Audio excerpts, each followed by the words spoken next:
ahí no había todavía leído tu reportaje, tu investigación. El presidente no incluyó precisamente esto.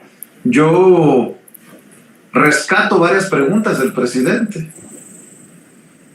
Bueno, de hecho, las que deja van de la mano con lo que hemos estado hablando. ¿De parte de quién o qué? Dice el presidente, ¿no? Y destapa los dineros que se manejan para pagarle a ciertos periodistas. Exhibe la élite del periodismo de alguna manera hoy el presidente. Y si el presidente pone sobre la mesa los millones que se ganan algunos periodistas, pues aquí está lo que tú estás informando y publicando en la revista Contralínea, porque dicen que en Mexicanos contra la Corrupción y la Impunidad hay periodistas que se dedican al periodismo. ¿Qué piensas, Nancy? El presidente tiene razón en el sentido de lo que alertan también los grandes periodistas en el mundo.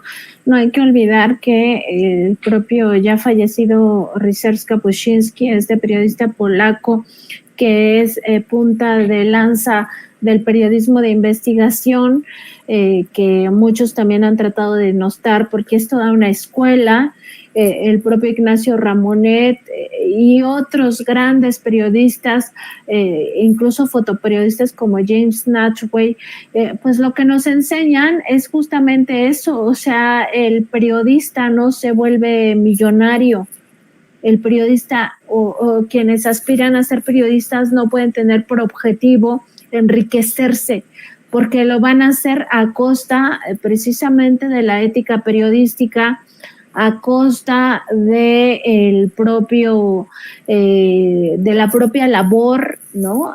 Corrompiéndose abierta y flagrantemente y además incurriendo en faltas graves a la ética periodística.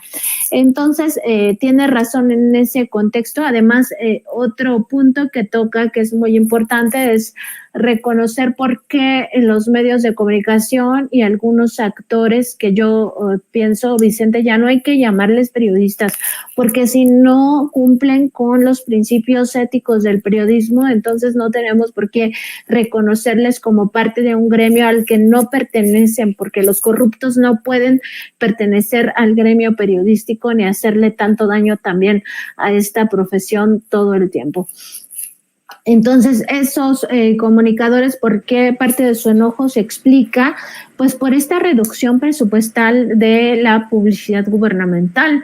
Y no hay que olvidar que Contralínea reveló pues justamente quiénes son e hizo públicos estos documentos de sus propias facturas, de cómo sí vendían pues sus reportajes, sus opiniones, etcétera.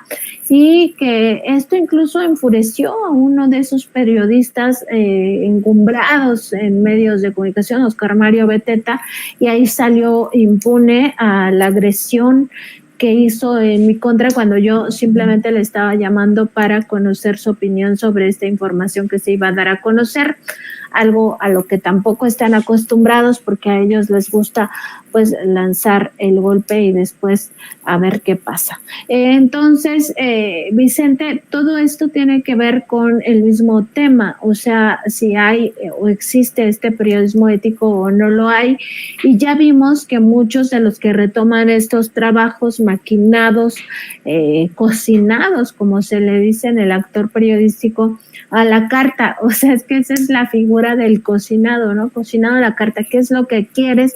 ¿Qué es lo que necesitas? ¿Qué es lo que exige tu agenda política? Entonces yo te cocino un trabajo disfrazado de reportaje de investigación.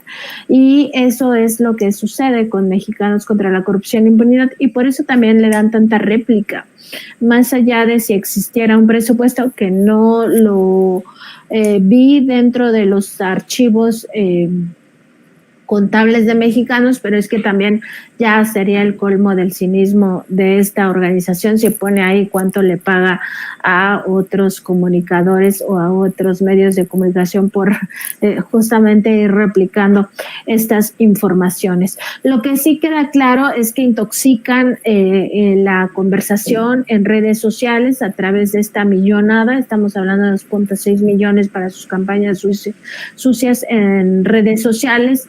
estamos hablando de presupuestos multimillonarios para sus supuestas investigaciones, presupuestos que no se pagan, lo decíamos, ni siquiera a corresponsales de guerra, que por supuesto uno no se gasta, pero ni el 10% de eso en coberturas, incluso en lo que hicimos en Nueva York, pues ni de lejos nos gastamos más de $500,000, Vicente, que ni siquiera hubiéramos tenido. Hazme la buena.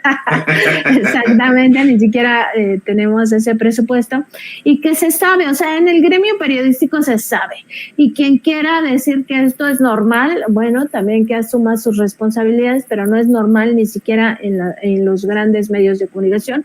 Por el contrario, el trabajo está precarizado, y lo que sí es una normalidad y no debería de existir es justamente eso, la precarización del trabajo reporteril, salarios de 10,000 pesos mensuales, en la mayoría de los casos, no te imaginas la cantidad de notas que tienen que entregar los reporteros de rutina, entre 5 y 7 notas al día, y todo ese acumuladero de informaciones, pues por una sola, Mexicanos paga 600,000. Yo creo que aquí muchos van a sentir la tentación de irse a esa organización, Vicente, pues porque ahí sí fluye el dinero a raudales, es la verdad. Oye, por cierto, ¿qué tienes que hacer?